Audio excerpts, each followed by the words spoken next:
A very good morning to all of you दोस्तों, स्वागत है आप सभी का एजुकेशन के एट6 और वाईटी एजुकेशन के इस प्लेटफॉर्म पे। दोस्तों चैनल पे आप नए हैं तो चैनल को सब्सक्राइब जरूर करें, बेल आइकन दबा लीजिए हर वीडियो के ऑफिशियल नोटिफिकेशन के लिए। फायरमैन की वैकेंसी निकाली गई है दोस्तों यहाँ पे, जी हाँ, कांस्टेबल रिक्रूटमेंट 2380 पदों के लिए, जिसके लिए हम लोग आज यहाँ पे दूसरा ये सेट दे रहे हैं आपको। और इस सेट में आप लोग टारगेट रखिए कि 100 में कम से कम 75 प्लस आपका स्कोर रखने का, क्योंकि अगर आप स्कोर हाई नहीं रखेंगे चाहे किसी भी कैटेगरी में हो तो समझिएगा कि आपका जो है यहाँ पे डाउनफॉल हो रहा है, यानी कि आप नीचे की तरफ जा रहे हैं। आपका स्कोर जो है 75 प्लस रहना चाहिए, क्योंकि अब एग्जाम काफी नजदीक है और हमने पुराने वीडियोस में आप लोग देखे भी होंगे, काफी सेट दे चुके हैं आप लोगों को। ये नया सीरीज दिया जा रहा है जिसमें जहां पे आप लोगों को लगभग 100 प्रश्नों से रूबरू करवाएंगे। आप लोग भी नीचे कमेंट सेक्शन में अपने आंसर्स करिएगा। जितने भी क्वेश्चन आप लोग यहाँ पे देख रहे हैं ये इसी एग्जाम पैटर्न पे, जो कि 10वीं कक्षा के आधार पर नया सिलेबस दिया गया है, यहाँ पे आपको तय करके दिया जा रहा है। आप अपने आप को खुद को जज करें यहाँ से कितना स्कोर कर पा रहे हैं, और तब जाके आपकी सफलता आपकी कदम चूमेगी। All the best. चलिए लगाते हैं सेट को, और आप लोग स्कोर के साथ साथ आप लोग आंसर भी नीचे कमेंट सेक्शन में कमेंट कीजिए कि कितना आंसर आपसे सही हो पा रहा है दोस्तों। तो पहला क्वेश्चन आपके सामने आ चुका है और क्वेश्चन कहता है कि भारत में वास्तुकला में चार बाग शैली का जनक कौन है। तो अगर हम बात करें दोस्तों तो आंसर कर लीजिएगा ए, यानी कि मुगल। भारत में मुगल बादशाह बाबर आया था, जिसने कि चार बाग शैली का जन्मदाता भी कहते हैं इसको। अच्छा, इस शैली में क्या था? इस शैली में आगरा का मकबरा था एक, ठीक है, तो एक आगरा वाला मकबरा याद रखिएगा, जिसका कि निर्माण यहाँ पे बाबर ने करवाया था। फिर दोस्तों यहाँ पे आपको बता दें कि 21 अप्रैल 1526, ठीक है, 1526 पानीपत का प्रथम युद्ध हुआ, जिसमें कि बाबर ने लोधी वंश को खत्म किया और अंतिम शासक इब्राहिम लोधी रहा, लोधी वंश का। तीसरा अपडेट यहाँ से दोस्तों कि 16 मार्च 1527 खानवा का युद्ध हो गया। फिर बाबर ने चित्तौड़ के शासक राणा संगा को भी पराजित कर दिया, और दोस्तों यहाँ पे इसको एक उपाधि मिली। किसकी उपाधि मिली? गाजी की उपाधि धारण करने को मिली। फिर दोस्तों 29 जनवरी 1528, कब? 1528 याद रखेंगे दोस्तों, यहाँ पे चंदेरी का युद्ध हुआ। जी हाँ, नोट कर लीजिएगा यहाँ पे। और अगला अपडेट हुआ इसका दोस्तों 5 मई 1929, सॉरी 1529, माफ करेंगे, 1529, ठीक है। तो 1529 में इन्होंने क्या किया? घाघरा का युद्ध लड़ा। क्या? घाघरा का युद्ध। अब इसमें दोस्तों अफगान शासक को पराजित किया इन्होंने, और 26 दिसंबर 1530, जी हाँ, बाबर की मृत्यु हो गई। यानी कि बाबर एक ऐसा शासक था मुगल साम्राज्य का जो कि हमेशा युद्धों में ही रहा, मतलब कि युद्ध लड़ता रहा और विजय प्राप्त करता रहा। अंतिम में इनका जो है मृत्यु हो गया, ठीक है, 26 दिसंबर 1530 को। नेक्स्ट क्वेश्चन पे चलते हैं दोस्तों, क्वेश्चन नंबर 2 पे। 1903 में किसने इलेक्ट्रॉन और प्रोटॉन के कारण एक परमाणु के मॉडल का प्रस्ताव रखा था? आंसर नीचे कमेंट सेक्शन में कमेंट कीजिएगा, और हर सवाल का जवाब देना भी आपका जरूरी है यहाँ पे। बिल्कुल, अगर आप उत्तर कर रहे हैं दोस्तों यहाँ पे इट्स जे थॉमसन, तो आपका बी उत्तर सही है। यहाँ पे 1903 याद रखेगा, इंपॉर्टेंट क्वेश्चन यहाँ से, जिन्होंने मॉडल का प्रस्ताव अपना रखा था इन्होंने, और उस समय केवल इलेक्ट्रॉन और प्रोटॉन परमाणु के मौजूद हुआ करते थे, ठीक है। रदरफोर्ड ने यह भी कहा था कि नाभिकों के चारों ओर इलेक्ट्रॉन वृत्ताकार कक्षा में, है ना, वृत्ताकार कक्षाओं में, जिन्होंने यहाँ पे अपना और एक चीज ध्यान रखिएगा, रदरफोर्ड ने कहा था कि नाभिकों के चारों ओर इलेक्ट्रॉन वृत्ताकार कक्षाओं में, जिन्हें कक्षा कहा गया है, इन कक्षाओं में इलेक्ट्रॉन बहुत तेजी से घूमते हैं, इसलिए यह परमाणु मॉडल सौरमंडल से मिलता जुलता है, ये भी कहा था उन्होंने, ठीक है। सवाल नंबर 3 पे चलते हैं। परमाणु की संरचना की वर्तमान अवधारण किस वैज्ञानिक द्वारा ली गई है? तो ये भी आंसर कर सकते हैं यहाँ पे। एक तो आप लोग, जी हाँ, नोट कर लीजिएगा, नील्स बोर के द्वारा। नील्स हेनरिक डेविड बोर इनका पूरा नाम है, जो कि एक डेनिश भौतिकी वैज्ञानिक थे। ये क्वेश्चन पूछा गया है कि कहाँ के वैज्ञानिक थे, जिन्होंने परमाणु संरचना और क्वांटम सिद्धांत को समझाने के लिए मूलभूत योगदान भी दिए थे, याद रखिएगा। और 1922 में इनको भौतिक विभाग से इनको नोबेल पुरस्कार भी दिया गया है। तो क्वेश्चन इंपॉर्टेंट है, याद रख सकते हैं। सवाल नंबर चलते हैं 4 पे। नोबेल गैस आवर्त सारणी निम्नलिखित समूहों में से किस समूह से संबंधित है? आंसर कीजिएगा दोस्तों। नोबेल गैस आवर्त सारणी के 18वें समूह से संबंधित है। Helium, neon, argon, helium, neon, argon, krypton, xenon, है ना, और रेडॉन, ये आवर्त सारणी के 18वें समूह के शून्य वर्ग में स्थित होते हैं। तो आंसर यहाँ पे हम बी कर लेंगे। सवाल नंबर चलते हैं दोस्तों 5 पे। इनमें से क्या नाइट्रोजन उर्वरक नहीं है? आंसर कीजिएगा CaCN2। ठीक है, CaCN2 जो है, इसको छोड़कर नाइट्रोजन के उर्वरक ये बाकी सभी हैं, ये नहीं है। तो आंसर यहाँ पे ए कर लीजिएगा। चूंकि देखिए कैल्शियम साइनाइड को ब्लैक साइनाइड के रूप में जाना जाता है। ये एक अकार्बनिक यौगिक है जिसका फॉर्मूला CaCN2 होता है, लिख लीजिएगा। और साइनाइड का जो है कैल्शियम लवण होता है, और कैल्शियम साइनाइड जो है कि अकार्बनिक यौगिक है जिसका सूत्र CaCN2 होता है दोस्तों। अच्छा, इसके बारे में 1898 में, है ना, नोट कर सकते हैं, यहाँ से इंपॉर्टेंट फैक्ट है, ये एडोल्फ फ्रैंक और निकोडेम काटो के द्वारा संश्लेषित किया गया था 1898 में। नेक्स्ट क्वेश्चन पे चलते हैं, क्वेश्चन नंबर 6 पे। निम्नलिखित में से पदार्थ के उनके घनत्व के घटते क्रम में दिए गए पदार्थ का सही क्रम बताइए। घटते क्रम में बोला गया है। ठीक है, तो नीचे कमेंट सेक्शन में आंसर जरूर कमेंट कीजिएगा। जी हाँ, पहले तो हम बात करेंगे गोल्ड यानी कि सोने का, ठीक है, यानी कि सोना। उसके बाद दोस्तों मरकरी यानी कि पारा, और उसके बाद बात करेंगे दोस्तों स्टील का। गोल्ड का 93.3 है GM पर CM3, ठीक है, याद रखेंगे। और मरकरी का कितना है तो 13.6 है, और स्टील का 7.8 है। तो ये क्रम इसका सही है घटते क्रम में। सवाल नंबर 7, पृथ्वी की परपट्टी में ऑक्सीजन के बाद सबसे प्रचुर मात्रा में पाए जाने वाला तत्व कौन सा है? आंसर यहाँ पे करेंगे ए, सिलिकॉन है दोस्तों, is the right answer, note कर सकते हैं। और ऑक्सीजन के बाद देखिए क्वेश्चन समझिएगा, यहाँ पे बोला गया है ऑक्सीजन के बाद, है ना, तो ऑक्सीजन के बाद भूपर्पट्टी पर पाया जाने वाला सबसे ज्यादा प्रचुर मात्रा में सिलिकॉन है। और 1824 में, लिख लीजिएगा आप लोग, 1824 में जे बर्जीलियस के द्वारा इसको खोजा गया था। जे बर्जीलियस के द्वारा इसको खोजा गया था। तो क्वेश्चन ये बनेगा एग्जाम में कि किसने खोज किया था। ठीक है, क्योंकि देखिए आधार जो है ना आपका 10वीं कक्षा के ऊपर ही है, तो 10वीं कक्षा से संबंधित प्रश्न आपके एग्जाम में रहेंगे। कांस्य, तांबा और किसका मिश्र धातु बनता है? तो ये तो बहुत ही आसान सा सवाल है। जी हाँ, आंसर ए कर लीजिएगा, यहाँ पे टीन हो जाएगा। ठीक है, कांस्य में 88% और अन्य धातु 12%, जैसे कि टीन जो है 12% से बना एक मिश्र धातु है। पीतल का जो निर्माण होता है तांबा जस्ते से होता है ना, और डेल्टा मेटल पूछेगा तो कॉपर जिंक से होता है। तो ये सब ध्यान रखिएगा, आंसर ये कर लेंगे। सवाल नंबर चलते हैं 9 पे दोस्तों। फ़ारेनहाइट OA सेल्सियस किस तापमान पर समान होता है? ये और है यार, ठीक है, फ़ारेनहाइट और सेल्सियस किस तापमान पर समान होता है? तो 40 डिग्री, याद रखेंगे, 40 डिग्री तापमान पर समान होता है। और फ़ारेनहाइट का हिमांक कितना होता है? तो 32 डिग्री फ़ारेनहाइट माप बिंदु, जहाँ पे 212 डिग्री फ़ारेनहाइट पे ये होते हैं। सवाल नंबर चलते हैं दोस्तों 10 पे। अग्निशमक यंत्र में किस गैस का उपयोग होता है? स्टार मार्क तो लगा ही लीजिएगा क्योंकि अग्निशमन का ही एग्जाम है अब यहाँ पे। ठीक है, तो क्वेश्चन नंबर 10 का उत्तर कर लीजिएगा दोस्तों, यहाँ पे बिल्कुल आंसर कर लीजिएगा। जी हाँ, अग्निशमक यंत्र में किस गैस का उपयोग किया जाता है? दो आंसर यहाँ पे करेंगे कार्बन डाइऑक्साइड, क्योंकि आपातकालीन स्थितियों में अक्सर आग नियंत्रण करने के लिए, आग बुझाने के लिए कार्बन डाइऑक्साइड गैस का हम उपयोग करते हैं। सल्फर डाइऑक्साइड जो है एक रासायनिक यौगिक होता है, तो इसका सूत्र SO2 है, लेकिन यहाँ पे यह तीव्र गंध युक्त होता है, यह तीक्ष्ण विषैली गैस भी होता है, इसलिए इसका हम लोग उपयोग नहीं करते हैं SO2 का। ठीक है, SO2 का उपयोग नहीं कर सकते हैं, CO2 का हम लोग करेंगे दोस्तों। ठीक है, सवाल नंबर चलते हैं 11 पे, आंसर करेंगे। निम्नलिखित में से कौन सा जोड़ा सही ढंग से मेल नहीं खाता है? तो एसेटिक एसिड को दही से ही मैच कर दिया गया है, यहाँ पे कथन आपका गलत करता है। आप भी आंसर कमेंट सेक्शन में कमेंट कीजिएगा। फॉर्मिक एसिड लाल चींटी से संबंधित है, ये तो आप लोग को बताए हैं, मधुमक्खियों के डंक जैसा, इसको आप क्लिक कर सकते हैं। मेथोनोइक एसिड को फॉर्मिक एसिड भी कहते हैं, याद रखेंगे। और दोस्तों जो सिरका होता है वो एसिटिक अम्ल का होता है, संतरा होता है सिट्रिक अम्ल, और इमली होता है टार्ट्रिक अम्ल, ये याद रखिएगा। टमाटर होता है वो, ठीक है, टमाटर होता है ऑक्जेलिक अम्ल। ठीक है, तो ये सारी चीजें फैक्ट जो है याद रखेंगे।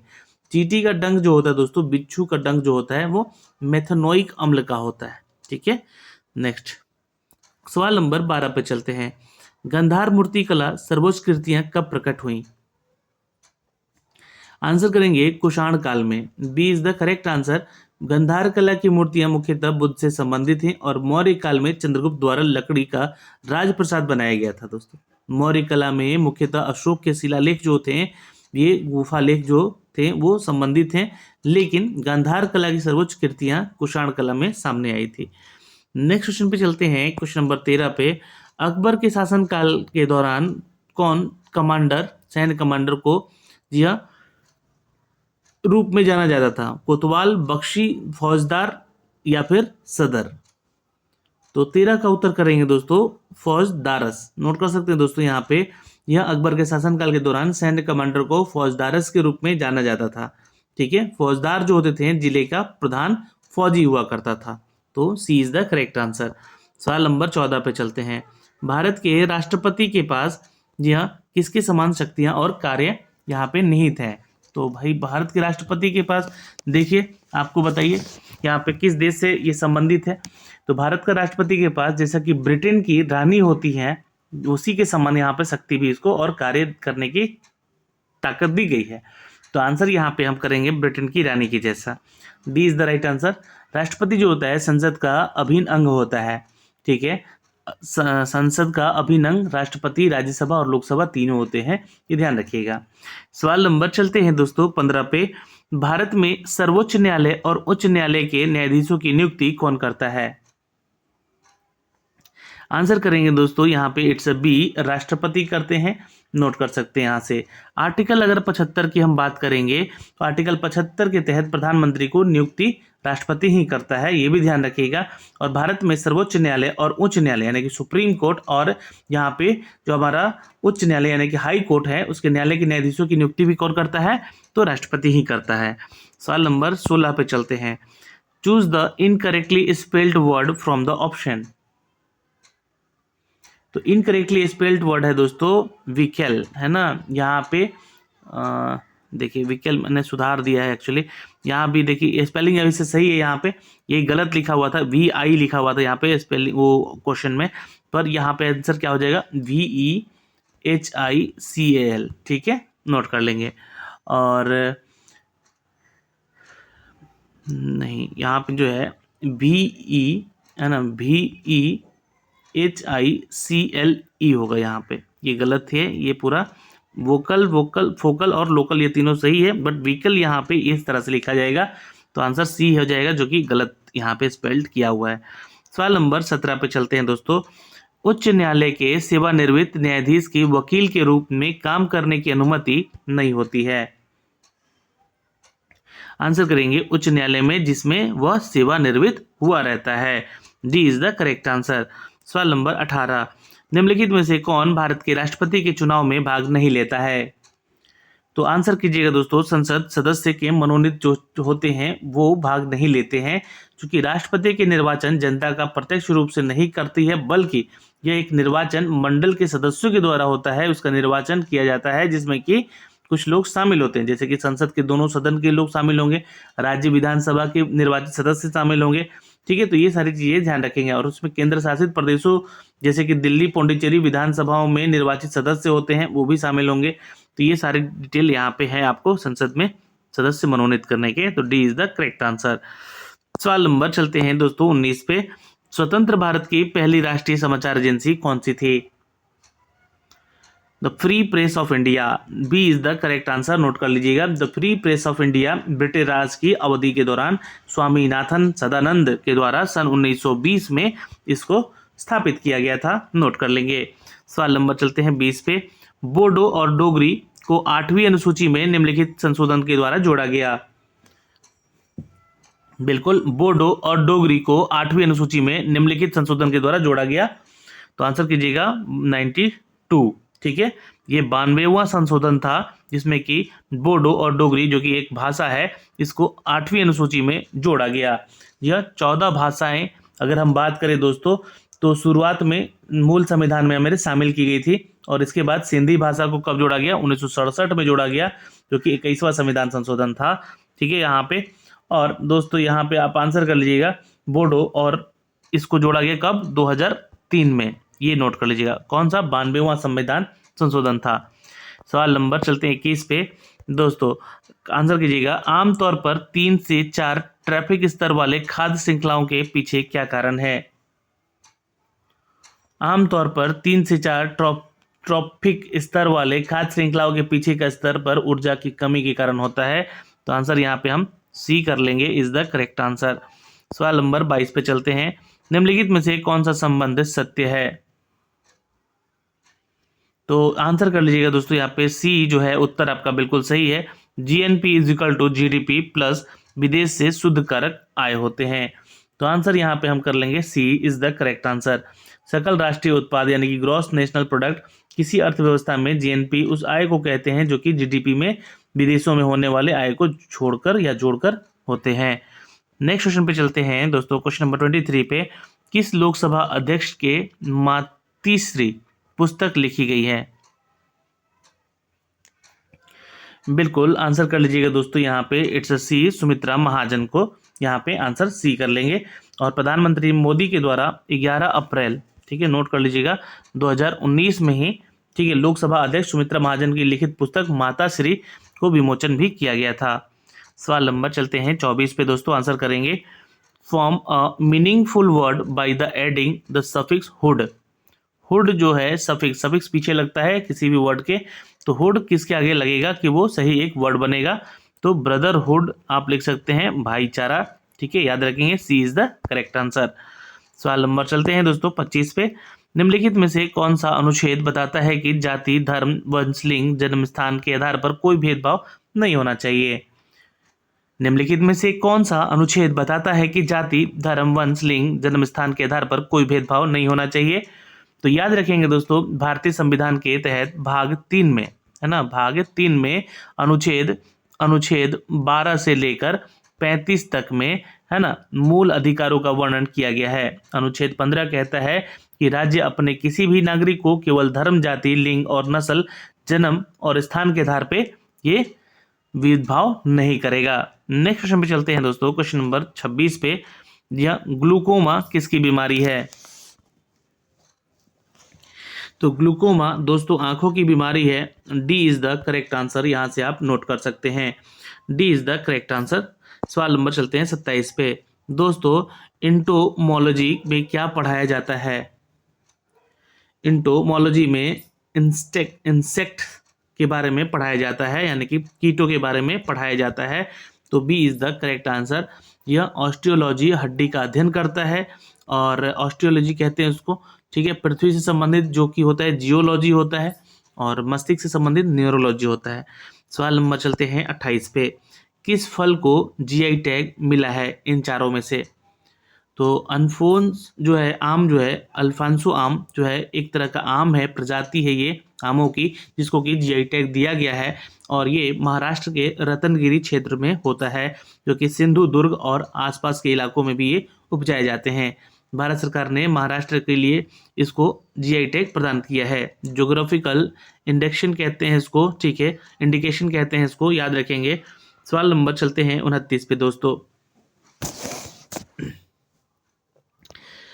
पेंट द डोर, जी हाँ, आंसर करना है आपको। इसका वाक्य का स्ट्रक्चर क्या है? तो पेंट द डोर में वर्ब है पहला, और ऑब्जेक्ट है यहाँ पे, प्लस इसका पैसिव स्ट्रक्चर होना चाहिए, लेट ऑब्जेक्ट भी, ठीक है। तो यहाँ पे बनेगा दोस्तों क्या? तो let the door be painted, यानी कि पैसिव फॉर्म में इसका क्या आंसर हो जाएगा? तो आंसर बी कर लीजिएगा, इज द करेक्ट आंसर। सवाल नंबर 30 पे चलते हैं। मिश्रित अर्थव्यवस्था निरूपित करता है। मिश्रित अर्थव्यवस्था एक आर्थिक प्रणाली को निरूपित करता है जहां पे सार्वजनिक, जैसे कि ओएनजीसी हो गया, टीसीएस हो गया, एक साथ मिलकर काम करती हो, यानी कि भारत की जो अर्थव्यवस्था है वो कैसी है? मिश्रित है। तो निजी और सार्वजनिक दोनों क्षेत्रों की अस्तित्व यहाँ पे होने चाहिए। जैसे कि ओएनजीसी क्या है? एक सरकारी कंपनी है, और टीसीएस वहीं पे क्या है? एक प्राइवेट सेक्टर की कंपनी है। तो दोनों मिलकर जहाँ पे ये लोग कार्य करें, है ना, दोनों क्षेत्रों का अस्तित्व हो वहाँ पे, वो हम लोग कहते हैं उस व्यवस्था को मिश्रित अर्थव्यवस्था। सवाल नंबर चलते हैं दोस्तों 31 पे। इनमें से कौन गुणवाचक विशेषण है? तो नया जो है दोस्तों एक गुणवाचक विशेषण है, चूंकि इस नया जो है किसी के बारे में किसी का गुण बताया जाता है ना, जैसे कि नया, नई भर्ती, है ना। चलिए ये ध्यान रखिएगा, B is the correct answer. सवाल नंबर 32 पे चलते हैं। जिसे कठिनाइयां से जीता जा सके उसे हम क्या कहेंगे? जिसे कठिनाइयों से जीता जा सके उसके लिए एक शब्द का उपयोग होगा जिसका नाम है दुर्जय। अतः विकल्प डी जो है यहाँ पे हमारा सही होगा। सवाल नंबर चलते हैं 33 पे दोस्तों। जयशंकर प्रसाद कामायनी की भाषा है। कामायनी की भाषा दोस्तों जयशंकर प्रसाद की जो है यहाँ पे नोट कर लीजिएगा। जी हाँ, खड़ी बोली में है। D is the correct answer. ठीक है, खड़ी बोली का यह जो अद्वितीय महाकाव्य है, इसमें कि मनु श्रीधर को आधार बनाकर रचित मानवता की जो कि विजयनीय बनाने का संदेश भी यहाँ पे दिए गए हैं। सवाल नंबर चलते हैं 34 पे दोस्तों, आंसर करेंगे। किसी समय की अवधि में किसी देश के माल निर्यात के मूल्य और मूल्य के बीच के अंतर को किस रूप में जाना जाता है? जी हाँ, आंसर कर लीजिएगा व्यापार संतुलन। ए इज द करेक्ट आंसर, आप लोग नोट कर सकते हैं। सवाल नंबर चलते हैं दोस्तों 35 पे। बालों में निम्नलिखित में से कौन सा प्रोटीन पाया जाता है? बिल्कुल आंसर कर लीजिएगा, कीरोटीन पाया जाता है दोस्तों। B is the right answer. यह हमारे बालों, नाखूनों और हमारी त्वचा की बाहरी परत पर बनी होती है। सवाल नंबर चलते हैं दोस्तों 36 पे। Fill in the blanks with the appropriate word. I have been fill in the blanks doctor whose name figured in the Hindu. ठीक है, ये पूरा वाक्य है जो कि आपको दिया गया है। I have been to fill in the blanks doctor whose name figure in the Hindu. Hindu paper की बात की जा रही है यहाँ पे, तो आंसर कर लीजिएगा दोस्तों। द हिंदू न्यूज़पेपर में आया है कि इन डॉक्टर का खास तौर से नाम दिया गया है। तो यहाँ पे अगर खास किसी के बारे में बात हो तो वहाँ पे प्रीपोजिशन हम द का यूज करते हैं, तो द डॉक्टर हो जाएगा। ए इज द करेक्ट आंसर। सवाल नंबर चलते हैं दोस्तों 37 पे। निम्नलिखित में से कौन एक संक्रामक रोग है? तो संक्रामक जो रोग है तपेदिक हो सकता है और खसरा हो सकता है यहाँ पे। ठीक है, संक्रमण से फैलता है दोस्तों, यानी कि एक दूसरे से छूने से भी फैल सकता है, एक दूसरे के संपर्क आने से भी फैल सकता है। तो आंसर यहाँ पे हम बी कर लेंगे। सवाल नंबर चलते हैं 38 पे। टोकोफेरॉल किसकी रासायनिक नाम है? आंसर करेंगे क्वेश्चन नंबर 38 का दोस्तों यहाँ पे। जी हाँ, बिल्कुल टोकोफेरॉल, यानी कि आंसर कीजिएगा विटामिन ई का नाम है। B is the correct answer. और विटामिन ए का रासायनिक नाम रेटिनॉल होता है, याद रखिएगा। विटामिन के का नाम जो है दोस्तों यहाँ पे फ्लिकवोनॉन होता है, फ्लिक्लोनॉन, है ना। और विटामिन 12 का जो रासायनिक नाम होता है वो होता है साइनोकोबैलामिन। ठीक है, याद रखेंगे। और विटामिन B11 पूछेगा तो रासायनिक नाम फॉलिक अम्ल होता है वो। और विटामिन डी का पूछ लेगा तो कैल्सीफेरॉल कहते हैं उसको, याद रखिएगा। विटामिन के नाम याद रखिएगा, क्वेश्चन जरूर रहेगा यहाँ से। मानव शरीर में सबसे बड़ी कोशिका, जी हाँ, मानव शरीर की सबसे बड़ी कोशिका ओवम होता है, याद रखेंगे। इसको हम लोग अंडाणु कहते हैं। मानव शरीर में सबसे बड़ी लंबी कोशिका, अगर लंबी पूछ दे, है ना, लंबी पूछ दे तो आपका आंसर क्या हो जाएगा? तो नर्वस सेल होता है, यानी कि तंत्रिका कोशिका होती है। ठीक है, तो दोनों में आप कंफ्यूज बिल्कुल मत होइएगा, मैंने इसलिए बताया यहाँ पे, है ना। तंत्रिका कोशिकाएं होती हैं, ये सबसे लंबी होती हैं। क्या? सबसे लंबी। और सबसे बड़ी पूछते, है ना, तो नर्व जो कि हमारा ओवम होता है, अंडाणु जिसको कहते हैं। और मानव शरीर की सबसे लंबी हड्डी कौन सी होती है? तो फीमर होती है। हड्डी अगर पूछ ले तो फीमर होती है, जो कि जांघ की हड्डी होती है। ठीक है, और मानव शरीर में अंडाणु सबसे बड़ी कोशिका और शुक्राणु सबसे छोटी कोशिका होती है। तो अंडाणु सबसे बड़ी क्या है भाई यहाँ पे कोशिका, और शुक्राणु सबसे छोटी कोशिका। ठीक है, याद रखेंगे। सारी चीजें यहाँ पे मैं क्लियर कर दिया ताकि आप कंफ्यूज और बिल्कुल नहीं रहेंगे। सवाल नंबर चलते हैं दोस्तों 40 पे। Choose the synonym of the word constraint. Constraint का मतलब होता है रुकावटें, तो इसका जो मिलता जुलता वर्ड है रिस्ट्रिक्शंस होगा यहाँ पे, तो सी इज द करेक्ट आंसर। सवाल नंबर चलते हैं 41 पे। पोषण का वह तरीका जिसमें कि एक जीव अपने आसपास मौजूद अकार्बनिक पदार्थ जैसे कि कार्बन डाइऑक्साइड और आसपास के पानी अपना भोजन करता है। तो बिल्कुल यहाँ पे आप उत्तर कर लीजिएगा दोस्तों, ए स्वपोषी पोषण। A is the correct answer, note कर लेंगे। सवाल नंबर 42, एक प्रकार का पोषण जिसमें कि जिन जीवित रहने के लिए भोजन के लिए अन्य जीवों पर निर्भर करता है उसको क्या कहते हैं? तो जिसको परपोषी कहते हैं, ठीक है। और जो खुद पे डिपेंड होता है स्वपोषी होता है, तो यहाँ पे परपोषी उत्तर कर लीजिएगा। सवाल नंबर चलते हैं 43 पे, लाला लाजपत राय ने निम्नलिखित में से कौन सा अखबार लॉन्च नहीं किया था? बिल्कुल आंसर कर लेंगे दोस्तों, ये यंग इंडिया उनका किताब नहीं था दोस्तों। लाला लाजपत राय ने ये इंडिया अखबार जो है, ये यंग इंडिया अखबार नहीं किया था। यंग इंडिया जो है 1919 में से लेकर 1931 तक मोहनदास करमचंद गांधी के द्वारा प्रकाशित किया हुआ एक अखबार था दोस्तों। तो MS गांधी, है ना, मोहनदास करमचंद गांधी। सवाल नंबर चलते हैं दोस्तों 44 पे, जब भारत को स्वतंत्रता मिली तब ब्रिटेन की कौन सी पार्टी सत्ता में थी? तो आंसर कर लीजिएगा दोस्तों, लेबर पार्टी जो थी, ठीक है, नोट कर सकते हैं। और ये क्लेमेंट रिचर्ड एटली एक ब्रिटिश लेबर पार्टी की राजनेता थे जो कि 1945 से लेकर 1951 के दौरान, ठीक है, UK के प्रधानमंत्री भी रहे और 1935 से 55 तक लेबर पार्टी के नेता भी रह चुके थे वो, ठीक है।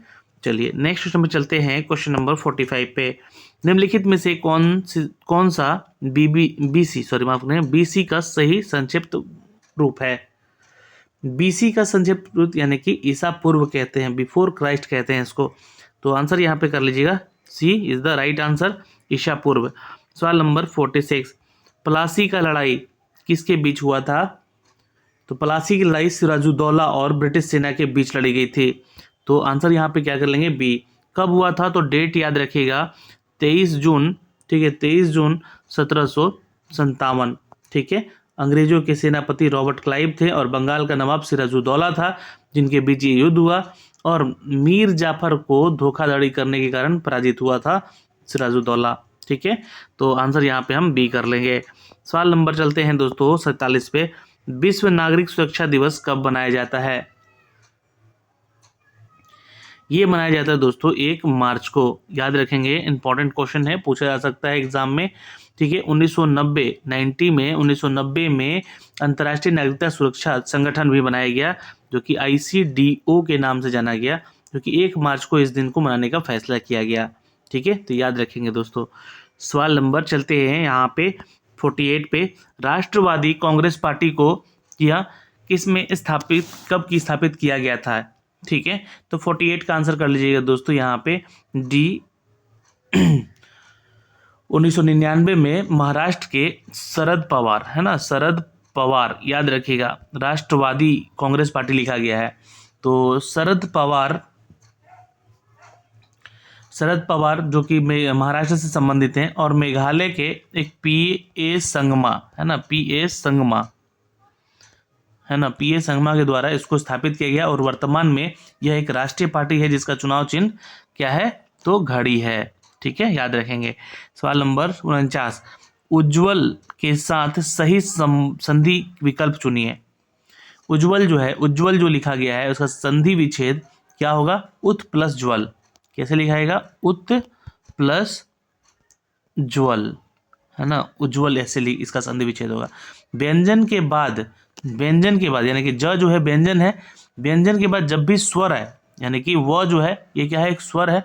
तो व्यंजन के बाद स्वर या फिर व्यंजन आने से जो विकार उत्पन्न होता है उसे व्यंजन संधि कहते हैं। तो यहाँ पे आंसर क्या कर लेंगे? B is the correct answer. सवाल नंबर 50 पे चलते हैं। नटांजलि नृत्य महोत्सव किस देवता को श्रद्धांजलि देता है? नटांजलि एक वार्षिक नृत्य उत्सव है, तो याद रखिएगा भगवान शिव को निरूपित है ये। और 1968 में याद रखेंगे BP धनंजय ने नटांजलि की रचना भी की थी। किसने? BP धनंजय ने। सवाल नंबर चलते हैं 51 पे दोस्तों। शिवाजी ने मुगलों को किस संधि के द्वारा किलों का हस्तांतरित किया? शिवाजी ने यहाँ पे आंसर कर लेंगे दोस्तों 1665 में, है ना, पुरंदर की संधि हुई थी, ठीक है। पुरंदर की संधि में मुगलों को हस्तांतरित किया था। पुरंदर की संधि के दौरान दोस्तों शिवाजी आगरा दरबार में 1666 में भी गए और आगरा के जयपुर भवन में भी शिवाजी को औरंगजेब ने बंदी बना लिया, ठीक है, ये याद रखिएगा। और शिवाजी जो है मराठा राज्य के संस्थापक भी थे। और शिवाजी जो है 1627 से लेकर 1674, है ना, 1674 में गंगा भट्ट के सहयोग से राज्याभिषेक भी करवाया था इन्होंने अपना। ठीक है, याद रखें 1674 में। सवाल नंबर चलते हैं दोस्तों यहाँ पे नेक्स्ट क्वेश्चन पे, क्वेश्चन नंबर 52 पे। We are fill in the blanks to go out the celebrate new year. 52 का आंसर कर लीजिएगा।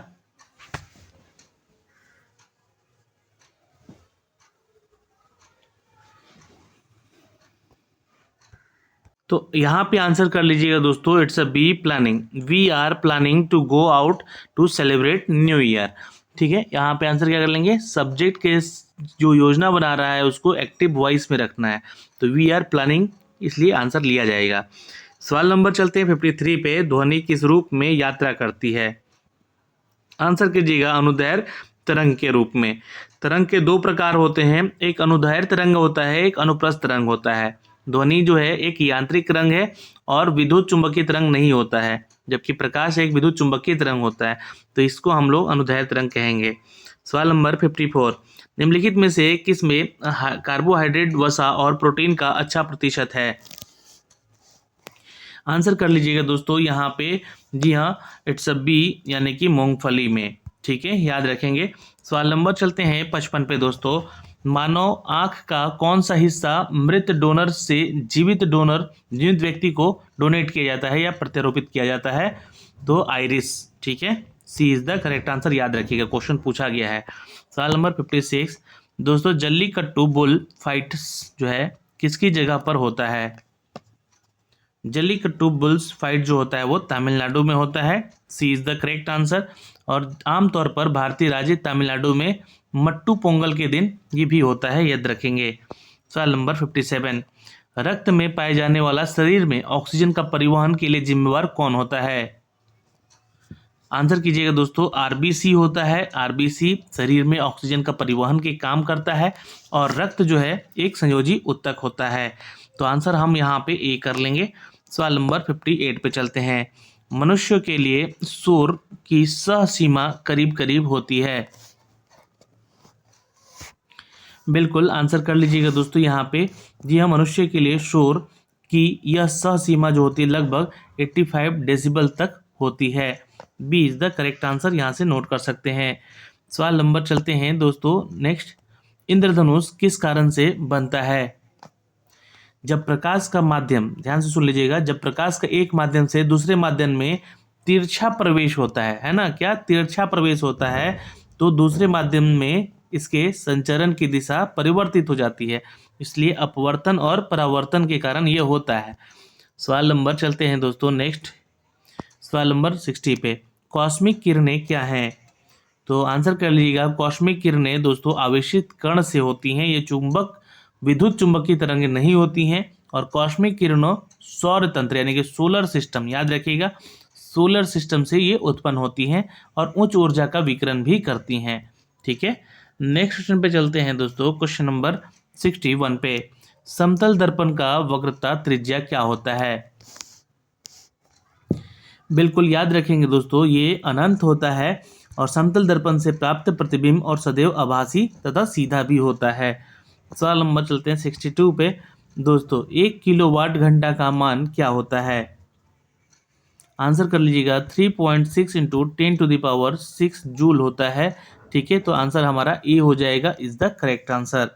सवाल नंबर चलते हैं दोस्तों 63 पे दोस्तों। साइक्लोट्रॉन किसकी त्वरित करने के लिए प्रयुक्त किया जाता है? साइक्लोट्रॉन जो है दोस्तों प्रोटॉन त्वरित करने के लिए किया जाता है, याद रखेंगे, आंसर बी कर लीजिएगा। देखिए, किसी भी परमाणु के नाभिक में उपस्थित जो न्यूट्रॉन की संख्या होती है उसको उसकी न्यूट्रॉन की संख्या कहते हैं और उसको n से हम निरूपित भी करते हैं। न्यूट्रॉन एक उदासीन अर्थात अनावेशित कण होते हैं, तो आंसर याद रखेंगे, ऐसे आंसर यहाँ पे हम प्रोटॉन करेंगे। सवाल नंबर चलते हैं 64 पे दोस्तों। आंसर कीजिएगा यहाँ पे नेक्स्ट क्वेश्चन पे। जी हाँ, निम्नलिखित में से कौन क्रिकेट टूर्नामेंट नहीं है? तो याद रखिएगा, Indian super league cricket tournament नहीं है ये। इंडियन सुपर लीग कोई ऐसा क्रिकेट टूर्नामेंट नहीं है। इंडियन सुपर लीग जो है ये फुटबॉल का है। क्या है ये? फुटबॉल का है, याद रखेंगे। ठीक है। और इसकी स्थापना कब की गई थी? तो 21 अक्टूबर 2003 में ही की गई थी, सॉरी 2013 में की गई थी। सवाल नंबर चलते हैं दोस्तों 65 पे। फोटो वोल्टेज सेल संबंधित है। जी हाँ, सौर बैटरी या फिर सौर सेल, फोटो वोल्टाइट कहते हैं इसको। आंसर ए कर लीजिएगा, सौर सेल से संबंधित है। सवाल नंबर 66, निम्नलिखित में से किसकी जो वैल्यू है m0l0 t⁻⁻1 का विमीय सूत्र है? तो 66 का आंसर कर लीजिएगा दोस्तों, यहाँ पे कोणीय वेग का ये विमीय सूत्र होता है दोस्तों। कोणीय वेग का इकाई मात्रक पूछ लेगा तो रेडियन बटे पर सेकेंड स्क्वायर होता है। तो आंसर यहाँ पे हम सी कर लेंगे। सवाल नंबर चलते हैं 67 पे। Transform the sentence into the indirect narration. Indirect narration में बदलना है इसको, ठीक है। तो इसका क्या होगा? He said that he had bought a bike. जी हाँ, इनडायरेक्ट नरेशन इसका क्या बनेगा? ये तो डायरेक्ट नरेशन है, इनडायरेक्ट क्या बनेगा? तो आंसर कर लीजिएगा दोस्तों, ही said that he had bought a bike. A is the correct answer, note कर लेंगे। सवाल नंबर चलते हैं दोस्तों 68 पे। डायनेमो परिवर्तित करता है। तो डायनेमो जो है, सारे एक्सपेक्टेड क्वेश्चन है, यही सारे क्वेश्चन एग्जाम में रहेंगे, ध्यान दीजिएगा। जो सेट आपको लास्ट में ये कराया जा रहा है बहुत ही एक्सपेक्टेड है। आप यहाँ से एटलीस्ट, यहाँ पे अगर मैं बोलूँ तो 80% अपना जो है देख सकते हैं क्वेश्चन। 20% मैं बोलूँगा कि बुक पढ़ना पड़ता है, बुक पढ़ना पड़ेगा आपको आगे चल के, ठीक है। नहीं तो भाई कोई एग्जाम नहीं निकलता बिना पढ़े, तो आप भी जानते हैं। मैंने आपको बुक भी बता रखा है कि इसके लिए लूसेंट पढ़िए साइंस के लिए, है ना, या क्राउन पढ़िए, ठीक है, जीके जीएस के लिए, या फिर आप करंट अफेयर के लिए स्पीडी साइंस पढ़िए। बस ये 2-3 किताबें हैं, है ना, जो कि आपको पढ़ना है। या फिर आप अगर रेलवे वाला जो बुक आता है स्पीडी का, सामान्य ज्ञान का, वो पढ़ लीजिए उठा के, सारा चीज़ क्लियर हो जाएगा। वहीं से रिलेटेड सारे क्वेश्चन यहाँ से एग्जाम में पूछे जाएंगे। डायनेमो परिवर्तित करता है, याद है आपको, यांत्रिक ऊर्जा से विद्युत ऊर्जा में। C is the correct answer, note कर लेंगे। सवाल नंबर 69 पे चलते हैं। देखिए यहाँ पे क्वेश्चन को फिल इन द ब्लैंक्स करना है, तो यहाँ पे उत्तर कीजिएगा। द का प्रयोग हमेशा, मैंने बोला, डिफाइड न्यूमेरल के लिए प्रयोग होता है, यानी कि कुछ ही विशेष के लिए। तो यहाँ पे द टू मंकी है ना, तो यहाँ पे डिफाइन किया जा रहा है न्यूमेरल को। The 2 monkeys that escape from the zoo founding eating Apple, ठीक है। तो यहाँ से आंसर क्या कर लेंगे? 2 के साथ ये यूज होगा। सवाल नंबर 70 पे चलते हैं। नैनो द्रव्यों का सर्वाधिक महत्वपूर्ण गुण होता है। आंसर कर लीजिएगा दोस्तों, द यहाँ पे जो कि नैनो है, एक्चुअली ये मैनो द्रव्य होना चाहिए, ठीक है। तो यहाँ पे आंसर बी कर लीजिएगा, घर्षण के लिए इज द राइट आंसर। जी हाँ, वह बल जो कि वस्तु के संपर्क तल पर कार्य करता है तथा सापेक्ष गति का विरोध करता है, उसको हम लोग घर्षण बल कहते हैं। और मैनो द्रव्य का सर्वाधिक महत्वपूर्ण गुण घर्षण ही होता है। सवाल नंबर चलते हैं दोस्तों 71 पे।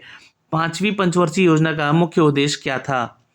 5वीं पंचवर्षीय योजना का मुख्य उद्देश्य क्या था दोस्तों? तो याद रखिएगा, गरीबी और उपलब्धि और आत्मनिर्भरता को दूर करना, ठीक है। तो यहाँ से नोट कर लीजिएगा, ये उत्तर हो जाएगा, ठीक है। और ये गरीबी उन्मूलन को मैं यहाँ पे जो है 1974 से 1979 ये इनका समय काल भी था 5वीं पंचवर्षीय योजना का, जिसके दौरान इसको हटाया गया दोस्तों। सवाल नंबर चलते हैं 72 पे। भुगतान संतुलन के चालू खाते में निम्नलिखित में से कौन सा शामिल नहीं है? बिल्कुल, ए इज द करेक्ट आंसर, ठीक है। भुगतान संतुलन के चालू खाते में निवेश शामिल नहीं है। भुगतान संतुलन खाते में 2 भाग होते हैं दोस्तों, एक तो भुगतान खाता होता है और दूसरा पूंजी खाता होता है। याद रखिएगा, आंसर निवेश कर लीजिएगा, जो कि नहीं है। सवाल नंबर 73 पे चलते हैं। निम्नलिखित में से कौन सा खिलाड़ी हॉकी से जुड़ा नहीं है? फिर नहीं बोल दिया जाएगा, तो क्वेश्चन को आपको कंफ्यूज किया जाएगा जरूर, ठीक है। तो यहाँ पे आंसर कर लीजिएगा दोस्तों, हरमनप्रीत कौर जो है ये हॉकी से नहीं संबंधित है, ये एक भारतीय क्रिकेटर है, ठीक है। ये इज द करेक्ट आंसर। सवाल नंबर चलते हैं 74 पे। भारत में सिक्के जारी करने के लिए कौन अधिकृत है? जी हाँ, भारत में सिक्का जारी करता है भारतीय रिजर्व बैंक। ये is the correct answer. Reserve bank के मुख्यालय कहाँ है? तो मुंबई।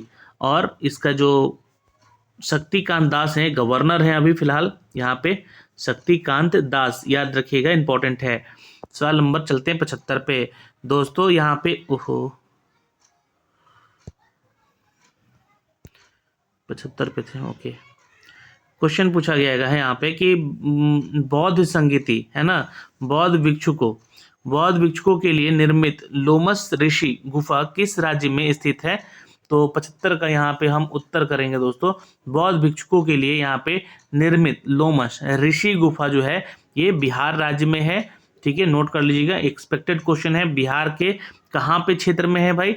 तो बिहार के बराबर और नागार्जुनी की गुफाओं का निर्माण भी अशोक तथा उनके पोते दशरथ के राज्यकाल में किया गया था। तो डी उत्तर करेंगे यहाँ पे। सवाल नंबर 76, काली मिट्टी भारत के किस राज्य में नहीं पाई जाती है? तो ये उत्तर कर लीजिएगा दोस्तों यहाँ पे बी, यानी कि पंजाब में नहीं पाई जाती है काली मिट्टी। काली मिट्टी जो है मुख्यतः हमारे गुजरात, महाराष्ट्र और मध्य प्रदेश के कुछ क्षेत्रों में पाई जाती है। ठीक है, जो कि कपास की खेती के लिए भी उपयुक्त होती है। ठीक है, और काली मिट्टी का जो संरचना होता है कैसा होता है? तो दोमट मिट्टी है। ठीक है, कैसा है? दोमट मिट्टी है। लोहे का चूर्ण, कैल्शियम, पोटास इसमें मिलता है। ठीक है, सवाल नंबर चलते हैं दोस्तों 77 पे। रेगुर मिट्टी के नाम से जाना जाता है। बिल्कुल आंसर कीजिएगा, रेगुर मिट्टी के नाम से क्या जाना जाता है? तो काली मिट्टी इज द करेक्ट आंसर। ठीक है, इसका निर्माण बेसाल्ट चट्टानों के टूटने से बनता है, तो ये ध्यान रखिएगा। और इससे आयरन, चूना, एल्युमिनियम, मैग्नीशियम की बहुलता मिलती है इसमें। और कपास की खेती के लिए मैंने जैसा कि बताया कि बहुत ही फेमस भी होता है ये। सवाल नंबर चलते हैं दोस्तों 78 पे। Find the subject in the given sentence, this is the person who won the prizes. तो आंसर कीजिएगा, यहाँ पे सब्जेक्ट को चूज करना, यानी कि इसमें कर्ता कौन है? तो कर्ता है पर्सन, यानी कि यहाँ पे आंसर कर लीजिएगा C is the correct answer, C is the right answer. सवाल नंबर चलते हैं दोस्तों यहाँ पे 79 पे। भारत में आर्थिक उदारीकरण का शुरुआत कब हुआ? भारत उदारीकरण का मतलब क्या है ये पूछा गया एक्चुअली। उदारीकरण का अर्थ है कि नियंत्रणों को वापस लेना, स्थापना पर सरकार द्वारा नियम और देश के कानून को बनाना और चलाना। ठीक है, तो आंसर यहाँ पे हम ए कर लेंगे, इज द करेक्ट आंसर। सवाल नंबर चलते हैं 80 पे। भारत में नियोजित अर्थव्यवस्था निम्नलिखित पर आधारित है।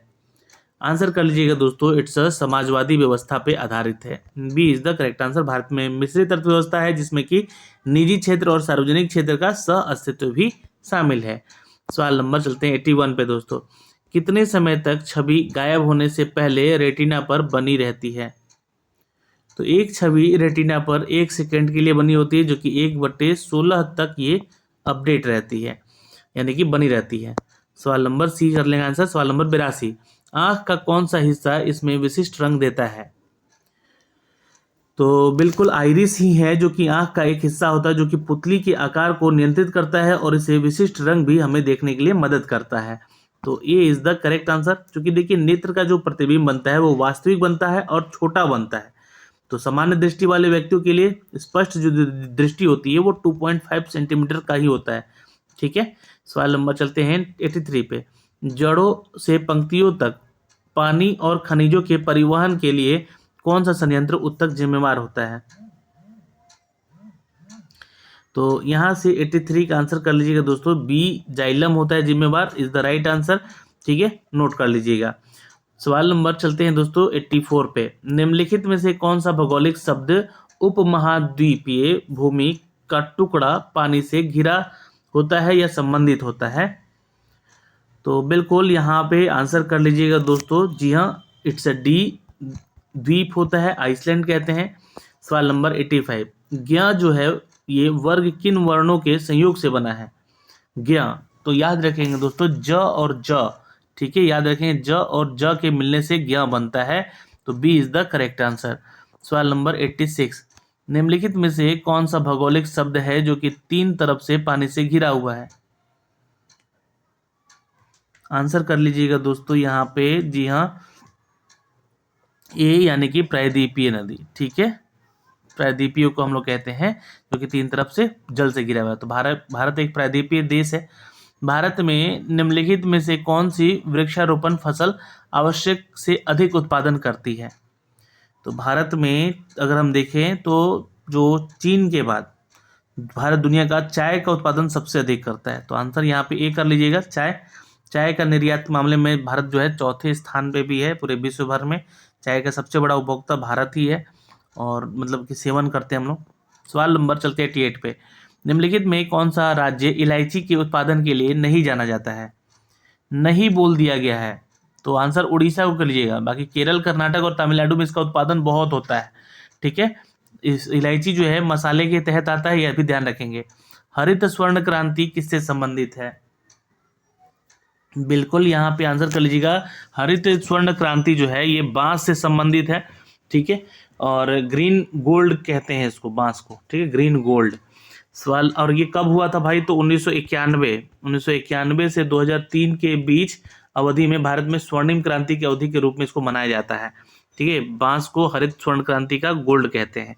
सवाल नंबर 90, खरीफ की फसल किसमें बोई जाती है और किसमें काटी जाती है? तो ये क्वेश्चन बहुत बार बता चुके हैं आप लोगों को। आंसर कीजिएगा। जुलाई में बोई जाती है और अक्टूबर में काट ली जाती है। खरीफ फसल का एग्जाम्पल बताइए। ठीक है, धान हो गया, मक्का हो गया, बाजरा हो गया, ज्वार हो गया, है ना। और रबी फसलें होती है जैसे गेहूं, चावल, चना, सरसों, मसूर, ये रबी फसलें हैं। सवाल नंबर चलते हैं दोस्तों 91 पे। कावेरी नदी बेसिन भारत के कितने राज्यों में गिरती है? आंसर सी कर लीजिएगा, टोटल 4 राज्यों में गिरती है। सवाल नंबर चलते हैं 92 पे। भारत में निम्नलिखित में से कौन सा वाणिज्यिक फसल है?